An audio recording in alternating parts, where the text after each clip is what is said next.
de decisiones. Entonces, bueno, Juárez escribe que el fin de la humanidad entera será establecer una democracia. Pero hay que tomar en cuenta que a Juárez le toca ser presidente en 10 años de guerra, y de 67 a 72 no hubo un solo día en que no hubiera un movimiento militar. Es un convencido de que la ley debe respetarse, y por eso él se viste de negro. Él encarna la autoridad y la autoridad debe respetarse, pero es un momento en que nadie respeta a la autoridad. O sea, primero la guerra civil, luego la intervención, el primero se va a Veracruz, luego se va hasta Paso del Norte, y cuando regresa no se puede decir que haya paz. Yo creo que hay que tomar esto en cuenta para entender a Juárez en su contexto. Dice Patricia que en un momento en que nadie respetaba la ley. Caramba, yo creo que eso lo podemos ver antes de Juárez, después de Juárez, y llegar hasta el día de hoy teniendo el mismo problema, quizá más agudo entonces, pero es un problema que seguimos arrastrando hasta el día de hoy.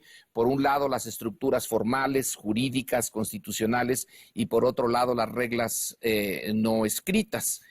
Ahora, en este momento, y a los cuatro, ¿podrían ustedes intentar una síntesis, no necesariamente de lo que hemos visto aquí, sino de cosas que no se han salido a la discusión, pero que les gustaría presentar a nuestro auditorio? Empecemos entonces por Silvestre. Bien, yo creo que hemos dejado de lado un poco este conflicto con el clero. Yo creo que todos los temas han sido muy importantes y no podemos entender hasta qué punto se dividió la sociedad mexicana si no tomamos en cuenta precisamente ese clero que estaba en la vida cotidiana. Lo dice Justo Sierra. En un momento dado, bueno, las familias mexicanas de muchas formas estaban ligadas al clero católico, ¿no? Y entonces una reforma liberal, es una reforma liberal que además está de acuerdo a lo que está sucediendo no en todo el mundo occidental, pero en buena parte, esta secularización. Entonces yo creo que esta secularización es uno de los grandes legados, un legado que los liberales tenemos que defender a capa y espada, ¿no? ¿Por qué? Porque eso es la idea, ellos tenían la idea de modernizar al país. Y modernizar al país era el respeto a la ley, que ya lo ha dicho Patricia, pero también secularizar una serie de costumbres.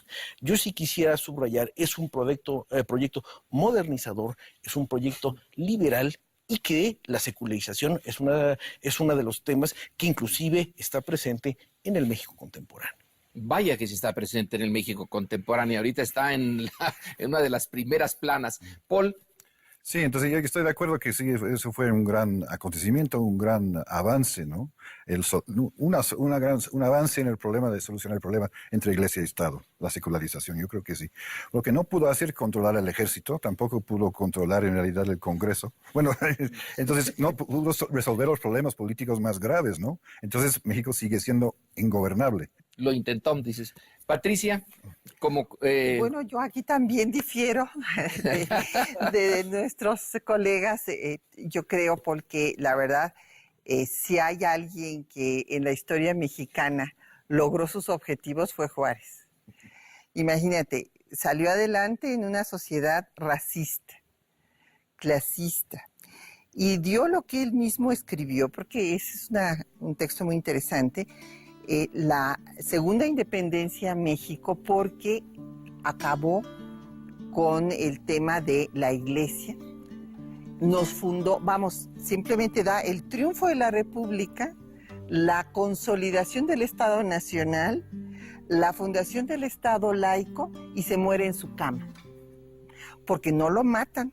Fíjense que todos los otros héroes de México murieron violentamente. Hidalgo, Morelos, Guerrero, Iturbide, Madero, Zapata, Villa.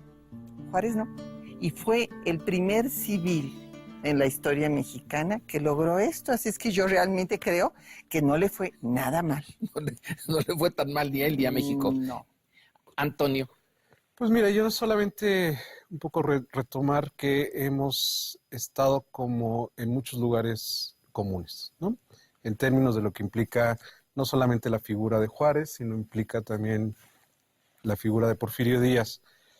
El gran problema, digamos, es que no hemos recambiado ni hemos, vuelvo a utilizar la palabra, repensado los procesos históricos de México ni en el finales del periodo colonial tardío ni para el siglo XIX.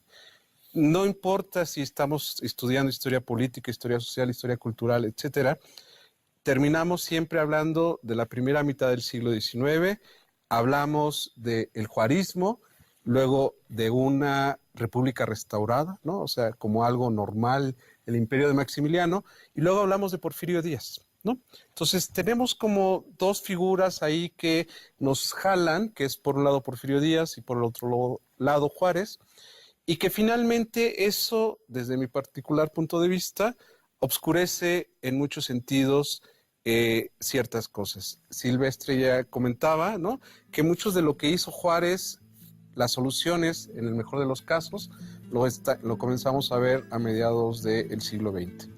Y por el otro lado, creo que de alguna manera, y eso no sé si es causa del porfirismo o del porfiriato o posterior, Juárez se convierte como en esa figura del Estado mexicano, ¿no?, como semejante a este proceso de separación entre la Iglesia y el Estado.